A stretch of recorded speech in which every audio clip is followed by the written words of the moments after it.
ना कोई भी इंटरनेशनल कानून अमेरिका को यह अधिकार देता है कि वो इंटरनेशनल वाटर्स में ईरान के आइरिश देना जहाज पर अटैक कर सके। यह सवाल केवल एक मिलिट्री स्ट्राइक का नहीं है बल्कि पूरे इंटरनेशनल लॉ सिस्टम का है, क्योंकि यूनाइटेड नेशंस के रूल के हिसाब से कोई भी देश इंटरनेशनल वाटर में बिना स्ट्रॉन्ग लीगल जस्टिफिकेशन के किसी दूसरे देश की शिप पर अटैक नहीं कर सकता है। लेकिन अटैक तो हुआ है। अमेरिका ने अटैक किया है ईरान के आइरिश देना शिप पर। तो क्या अमेरिका ने इंटरनेशनल कानून तोड़े हैं या फिर अमेरिका ने इंटरनेशनल कानूनों का पालन करते हुए अटैक किया है? तो दोस्तों एक एक पॉइंट पे बात करेंगे, एक एक पॉइंट पे डिटेल डिस्कशन करेंगे, तो लेक्चर में अंत तक बने रहेंगे, क्योंकि इसी तरीके के बहुत सारे टॉपिक्स, बहुत सारे लॉज हम लोग आज डिस्कस करने वाले हैं। और जो भी साथी नए हैं इस प्लेटफॉर्म पे, सब्सक्राइब जरूर कर लीजिएगा दोस्तों, क्योंकि बहुत सारे नए टॉपिक्स आगे भी आते रहेंगे। तो दोस्तों ये सभी को पता है कि 4 मार्च को यूएस की सबमरीन, यानी कि यूएस की जो एक पनडुब्बी थी, उसने एक टॉर्पीडो से वॉर किया ईरान की वॉरशिप आइरिश देना पर। टॉर्पीडो क्या होता है बच्चों? तो पानी में चलने वाली, पानी की मिसाइल, पानी में चलने वाली मिसाइल को हम लोग कहते हैं। ठीक है बच्चे, पानी में चलने वाली मिसाइल को क्या हम लोग टॉर्पीडो कहते हैं। ठीक है बच्चे, तो टॉर्पीडो से वार किया गया है और ईरान की एक शिप जिसका नाम है आइरिश देना, आइरिश देना। अब यह मुद्दा भारत के लिए इसलिए ज्यादा इंपॉर्टेंट हो जाता है क्योंकि आइरिश देना भारत से ही वापस लौट रहा था ईरान, क्योंकि भारत में विशाखापट्टनम में एक एक्सरसाइज की जा रही थी दोनों देशों की नेवी के द्वारा, जिसका नाम था मिलन एक्सरसाइज। इसी मिलन एक्सरसाइज से वापस आइरिश देना जा रहा था जब यह अटैक किया गया।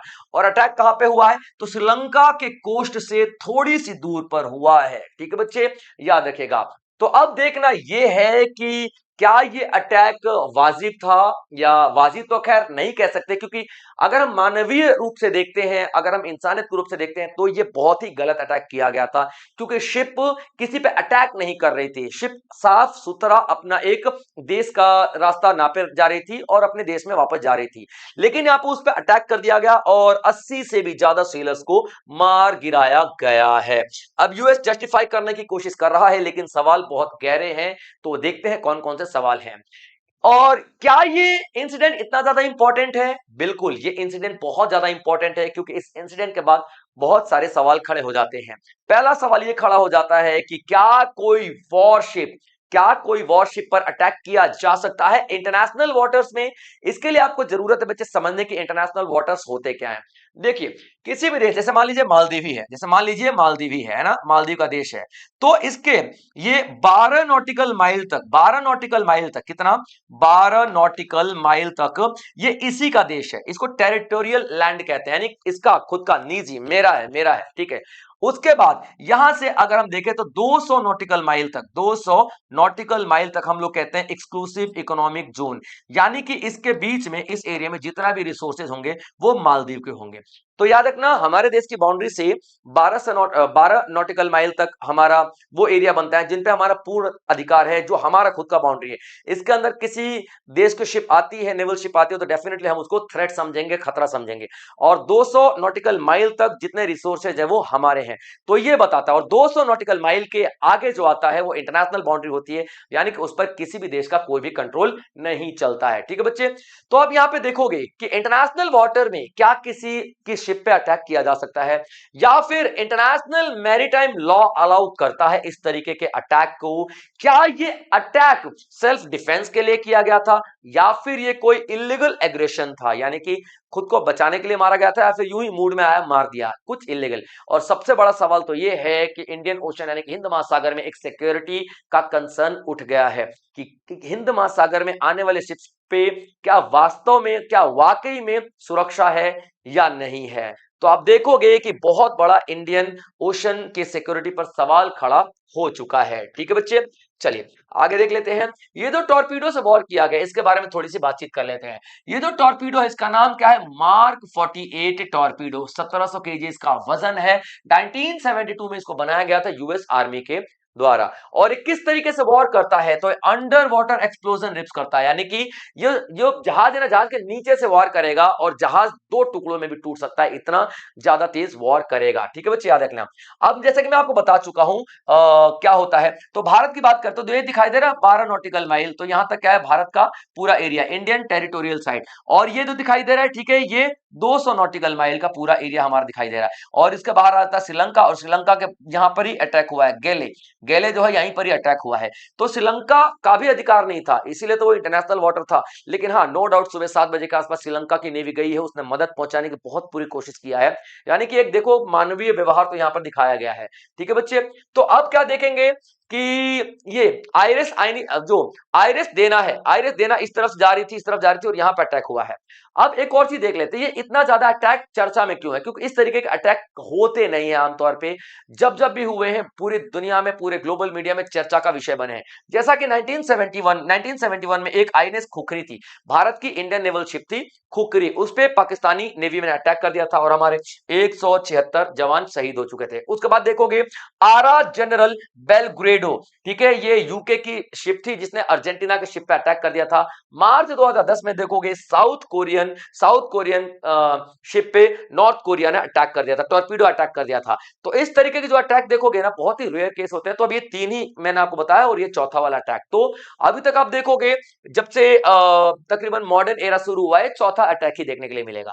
लीगल फ्रेमवर्क की बात कर लेते हैं। लीगल फ्रेमवर्क यानी कि क्या अमेरिका को अधिकार था कानूनी तौर पे कि भाई किसी और के एरिया में जाकर के आप किसी और के, जैसे मेरे घर में कोई गेस्ट आया है और खाना पानी कर रहा है और मेरे घर जैसे ही कोई बंदा निकल रहा है गेस्ट, आपने उसको मार दिया, क्या ये लीगल है, क्या ये कानूनी तौर पे सही है, क्या ऐसा करना चाहिए, तमाम तरीके के सवाल यहाँ पे उठते हुए नजर आएंगे। ठीक है बच्चे, तो आप यहाँ पे क्या देखोगे, कौन कौन से कानून हम डिस्कस करने वाले हैं आगे, तो 4 कानून डिस्कस करेंगे, जिसमें पहला आता है united nation convention on the laws of the sea, UNCLOS जिसको हम लोग कहते हैं, यानी कि united nation clause. Law of naval warfare, ये हमको बताता है एरिया, जैसे कि मैंने बताया ना 12 नॉटिकल माइल, 200 नॉटिकल माइल, उसके आगे इंटरनेशनल वाटर। तो United nation convention on the laws of the sea ये बताता है। ठीक है, लॉ ऑफ नेवल वॉरफेयर, जब दो देशों की नेवी आमने सामने युद्ध करेंगे तो कौन कौन से नियमों का पालन करेंगे। तीसरा आप लोग देखोगे United nation charter provision for use of the force, यानी कि आप किसी और दूसरे देश पे अपनी फोर्स का कैसे और कब इस्तेमाल कर सकते हो ये। उसके बाद इंटरनेशनल ह्यूमैनिटेरियन लॉ, ये 4 तरीके के कानून आपको दिखाई देंगे। इन चारों तरीके कानून हम क्या डिस्कस करने वाले हैं, ध्यान सुनिएगा, ये सारा कंक्लूजन हमको मिलेगा चारों कानून के बारे में डिस्कशन करके, जो मैं अभी आगे करने वाला हूं। नेविगेशन का राइट, यानी कि कहां तक मेरी जहाज जा सकती है, नेविगेशन का अधिकार कहां तक है मुझे। उसके बाद मैरीटाइम जस्टिफिकेशन, कि भैया मैं जो जिस भी वाटर में जाऊंगा वो जस्टिफिकेशन क्या दूंगा, मतलब कि कौन कौन से अधिकार मुझे है या नहीं है। उसके बाद नेवल वॉरफेयर, युद्ध में कौन कौन से नियमों का पालन करना है, फोर्स का इस्तेमाल में कर सकता हूं कि नहीं कर सकता हूं, किन किन कंडीशन में कर सकता हूं, किन किन कंडीशन में नहीं कर सकता हूं। ठीक है बच्चे, चलिए सभी को देख लेते हैं यहाँ पे। तो पहला जो कानून था, ठीक है, याद रखना आप लोग, ठीक है, UNCLOS, यानी कि यूएन क्लॉज। अब देखो यूएन क्लॉज की बात कर लेते हैं। ठीक है, तो यूएन क्लॉज ने यहाँ पे क्या बता रहा है, जैसे मान लो ये लैंड है, ये लैंड है, तो लैंड से 12 नॉटिकल माइल क्या होता है हमारा, ठीक है, इसको टेरिटोरियल सी बोलते हैं, 12 नॉटिकल माइल। इससे आगे आप लोग देखोगे ना तो 200 नॉटिकल माइल ये आपको दिखाई दे रहा है। ठीक है, एक्सक्लूसिव इकोनॉमिक जोन, यानी कि यहाँ के रिसोर्सेज हमारे होते हैं। इसके आगे देखोगे हाई सी, हाई सी को ही हम लोग क्या इंटरनेशनल वाटर भी कहते हैं। तो ये तमाम आप लोगों को 1200 नॉटिकल माइल, 200 नॉटिकल माइल, ये पूरी पूरी डेफिनेशन आपको यहाँ पे दिखाई देती है। एक और पॉइंट, ये आप United nation clause, UN clause जो देखोगे ना, ये वॉर की स्थिति नहीं एक्सप्लेन करता कि भाई वॉर होगा तो क्या होगा, नहीं भाई, ये पीस टाइम की बात करता है। ये पीस टाइम की बात करता है कि भाई देखो पीस टाइम है या कुछ भी है, मैं तो खाली बाउंड्री बता रहा हूं कि ये बाउंड्री है, अब इस बाउंड्री में क्या हो रहा है, युद्ध हो रहा है, वो हो रहा है, इसके लिए अलग कानून है। तो अलग कानून कौन से हैं, एक एक करके समझने की कोशिश करते हैं।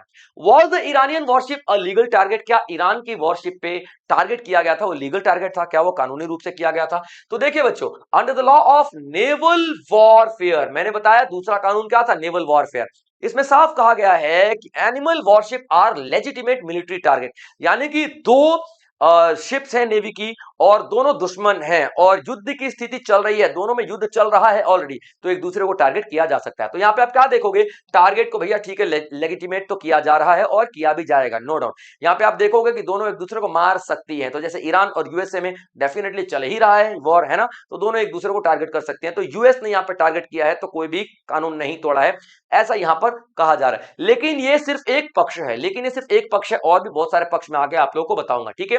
अब रूल क्या बताता है, if two states are in armed conflict, दो देशों में युद्ध चल रहा है तो उनकी वॉरशिप्स एक दूसरे को अटैक कर सकती है, चाहे वो इंटरनेशनल वाटर ही क्यों ना हो। यानी कि आयरिश देना के ऊपर जो अटैक हुआ है वो एक मिलिट्री टारगेट था, तो इसको हम लोग इलीगल नहीं मानेंगे, ठीक है बच्चे। चलिए आगे देख लेते हैं यूएन चार्टर। यूएन चार्टर बताता है कि राइट ऑफ सेल्फ डिफेंस, ठीक है, यूनाइटेड नेशन का बताता है राइट टू सेल्फ डिफेंस। अभी देखिए यूनाइटेड नेशन चार्टर का आर्टिकल 2 सब आर्टिकल 4 क्या बताता है कि भैया आप फोर्स का इस्तेमाल नहीं कर सकते हो किसी भी देश के खिलाफ।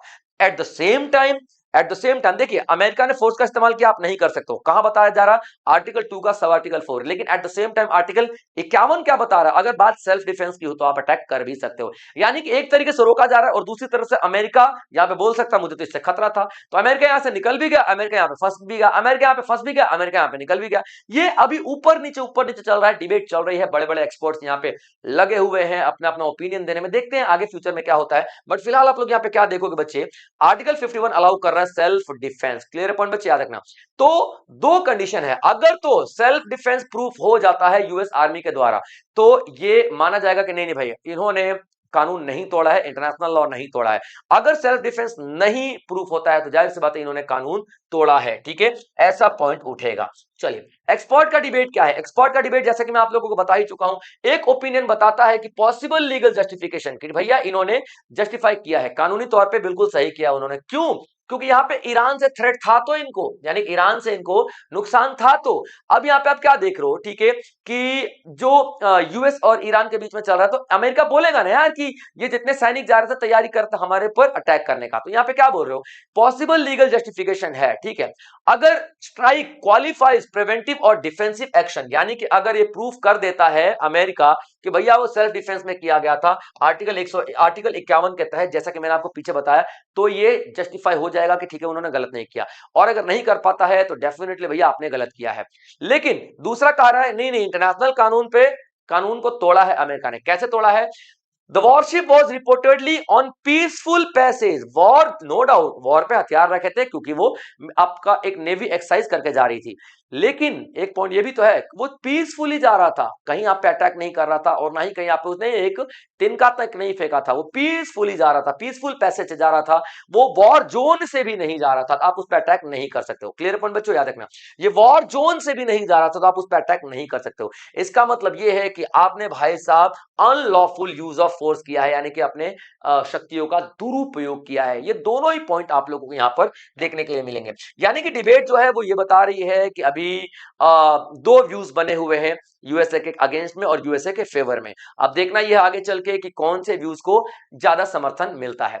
अब देखिए भारत पे क्या असर पड़ेगा, देखिए भारत का मैरीटाइम सिक्योरिटी काफी ज्यादा कमजोर होती हुई दिखाई दे रही है कि भाई साहब यहाँ पे सवाल उठ रहे हैं कि इंडियन ओशन में, एक बात सोच के देखिए, ठीक है, यहाँ पे दो देशों की नेवी अपनी शक्ति को इंप्रूव करने के लिए एक्सरसाइज कर रहे हैं और उसी शक्ति के वापस जाते हैं, उसी शक्ति पे अटैक हो जाता है। भाई सोच के देखिए, तो इंडियन ओशन में खतरा है, ये पूरी दुनिया को एक मैसेज जा रहा है। रीजनल इंस्टेबिलिटी, अभी देखिए चाइना और यूएस का तो चल ही रहा है ना, चाइना और यूएस का चल ही रहा है, और मतलब ये जो पूरा कॉन्फ्लिक्ट चलता ही रहता है हमेशा। और आसपास का जितने भी एरिया है, अगर आसपास के एरिया में यानी expansion of conflict near India neighbouring states में, तो आप लोग क्या देखोगे कि सिक्योरिटी कंसर्न बहुत ज्यादा बढ़ जाते हैं, ठीक है। इंडिया ने एक ऑपरेशन सागर शुरू किया था, ठीक है बच्चे याद रखना, security and growth of all in the region, यानी कि हमारे जितने भी इंडियन ओशन के आसपास देश हैं सभी के सिक्योरिटी और ग्रोथ का मैं आपको वचन देता हूं। तो यहाँ पे भारत का ये वचन टूटा हुआ नजर आ रहा है। नेवी की स्ट्रेटजी पे बहुत ज्यादा खर्चा होने वाला है अब कि भैया अब और ज्यादा नेवी लगेगी, और ज्यादा हम लोग सैनिक भर्ती करने पड़ेंगे, और ज्यादा शिप्स को, पहले 10 शिप लगती थी अब 40 शिप लगेंगी, तो ये बहुत ज्यादा नेवी का खर्चा बढ़ने वाला डिफेंस बजट। ट्रेड और शिप की बात कर लेते हैं। अब ये इंडियन ओशन वाले एरिया में आप लोग देखोगे कि लड़ाई झगड़े शुरू हो चुके हैं, तो यहाँ पे अब शिप घूम के दूर से आएंगी, तो बहुत ज्यादा खर्चा आएगा पेट्रोल का, डीजल का। 10 दिन का सामान 2 महीने में पहुंचेगा, तो यहाँ पर भी एक खर्चा झेलना पड़ जाएगा। ठीक है बच्चों, डिप्लोमेटिक बैलेंस की बात करते हैं तो इंडिया के सामने अभी सबसे बड़ा चैलेंज ये है कि यूएस भी उसका स्ट्रेटेजिक पार्टनर है और ईरान भी उसका स्ट्रेटेजिक पार्टनर है। दोनों में से किसको चुना जाए? तो यूएस और ईरान में दोनों भारत बैलेंस करके चलेगा। जिस तरीके से उस टाइम नॉन अलाइंग मूवमेंट शुरू हुआ था, नेहरू जी ने शुरू किया था, कुछ इसी तरीके का यहाँ पे आप लोग देखोगे कि एक बैलेंस मेंटेन करके चलना ही पड़ेगा भारत को, क्योंकि जियो पॉलिटिक्स में कोई किसी का दोस्त, कोई किसी का साथी, कोई किसी का प्रेमी नहीं होता बच्चों। जियो पॉलिटिक्स में, ग्लोबल पॉलिटिक्स में आप देखोगे मौके का यार होता है। आप मेरे काम आओगे तो मैं आपके काम आऊंगा, आप मेरे काम नहीं आओगे तो मैं आपके काम नहीं आऊंगा। तो इसी तरीके का जियो पॉलिटिक्स आगे भी चलता रहेगा और हो सकता है कि कानून को हम दोबारा से एक बार और डिस्कस करें जब फैसला आए या फिर कुछ ऐसा एक्शन लिया जाए। तो दोस्तों ये था हमारा आज का सेशन। आई होप आप लोगों ने एंजॉय किया होगा और इसी तरीके का और भी बेहतरीन सेशन मैं आप लोगों को लेकर के आता रहूंगा। तो अगर आप इस प्लेटफॉर्म पे नए हैं तो सब्सक्राइब करना बिल्कुल ना भूलें दोस्तों। जय हिंद।